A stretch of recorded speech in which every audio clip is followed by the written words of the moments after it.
नागभीड तालुक्यातील तळोधी बाळापूर वनपरिक्षेत्रातील सावंगी परिसरात सोमवारी एका 6 वर्षीय नर नीलगाय गोसेखुर्द कालव्यात पडल्याची घटना घडली। माहिती मिळताच स्वाप संस्था आणि वन विभागाचे पथक तात्काळ घटनास्थळी दाखल झाले।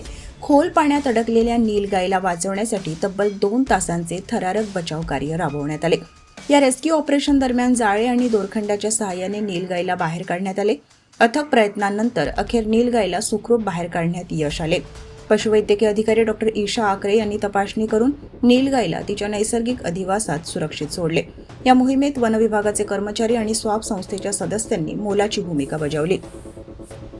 दरम्यान गोसेखुर्द कालवा उघडा असल्याने वन्य प्राण्यांच्या अपघातांच्या घटना सातत्याने घडत आहेत। यापूर्वीही रानगवे, चितळ, रानडुक्कर यासारखे अनेक प्राणी कालव्यात पडल्याच्या घटना समोर आल्या आहेत। त्यामुळे वन्यजीवांच्या सुरक्षेसाठी कालव्यावर पुलांची उभारणी आणि बाहेर पडण्यासाठी पायऱ्यांची व्यवस्था करणे अत्यावश्यक असल्याची मागणी पुन्हा एकदा जोर धरत आहे।